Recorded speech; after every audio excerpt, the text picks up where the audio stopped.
Comme nous le voyons dans le dernier chapitre, Jean avait une vision encore plus grande qu'en Apocalypse 4 et 5. Il fut montré la gloire de l'agneau sur le trône. Naturellement, c'était merveilleux en soi-même. Mais la vision était rattachée au message du jugement et des tribulations qui suivent. Les chapitres 6 à 20 contiennent ces messages et leur relation avec la vision des chapitres 4 et 5 est importante. Cette vision depuis le trône nous révèle que la vision des événements terrestres qui suivent est céleste et que c'est l'agneau sur le trône qui les régit entièrement.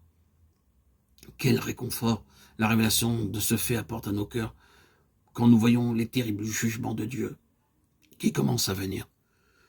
Finalement, dans le chapitre 21, il est montré à Jean la cité sainte, la nouvelle Jérusalem, ayant la gloire de Dieu. Ce n'est pas quelque chose qui est vu, apprécié, ni quelque chose non plus dont on parle. Ce n'est pas quelque chose qui se reflète, comme ce fut le cas sur le visage de Moïse ou d'Étienne. C'est quelque chose qui est possédé. Le but de Dieu a été atteint, son plan accompli, son peuple a sa gloire. Oui, la gloire est toujours le résultat de l'accomplissement du plan divin. Un petit enfant a des ambitions, il espère un jour être policier, soldat ou conducteur d'engin. Alors qu'il grandit, son horizon s'élargit et il est conduit vers des idéaux toujours plus hauts. Nous sommes les petits enfants de Dieu. Il a envoyé son Fils pour nous sauver. Pourquoi ?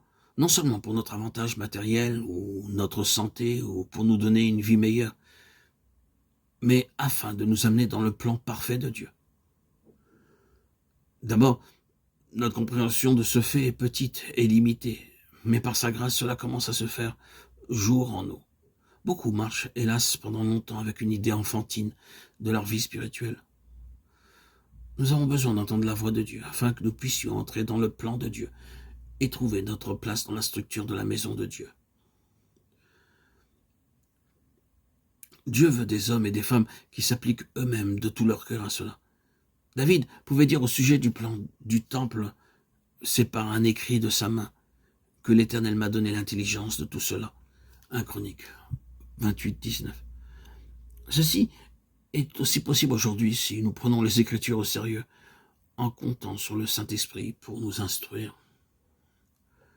Puis, de nouveau, dans 1 Chroniques chapitre 29, nous est relaté la contribution du peuple à l'édification du temple. Et au verset 8, il est dit « Ceux qui possédaient des pierres les livrèrent pour le trésor de la maison de l'Éternel. » Rien n'était personnel. Chaque chose fut mise à la disposition de Dieu, même si cela coûtait personnellement.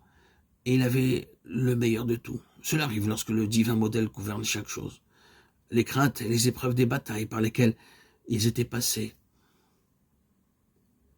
les peines et les efforts qu'ils avaient subis pour rassembler ce trésor, tout fut oublié dans la joie de l'apporter dans la maison de Dieu. Laissez-moi être bien clair à ce sujet. Je ne parle pas de la décoration des bâtiments terrestres ou des contributions à des institutions terrestres. Là-dessus, le verdict de Dieu est « Kabod », la gloire est bannie. 1 Samuel 4, 21.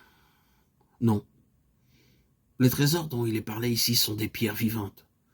Ce sont les croyants nés de nouveau, hommes et femmes, qui, venant au Seigneur et se donnant eux-mêmes entièrement à lui, s'édifient en une maison spirituelle, un saint sacerdoce, afin d'offrir des sacrifices spirituels agréables à Dieu par Jésus-Christ. 1 Pierre 2, 5. Nous façonner et nous cadrer convenablement ensemble afin que nous puissions devenir une habitation de Dieu en esprit.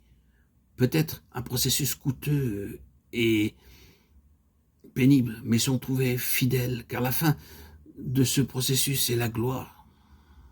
Éphésiens 2, verset 22.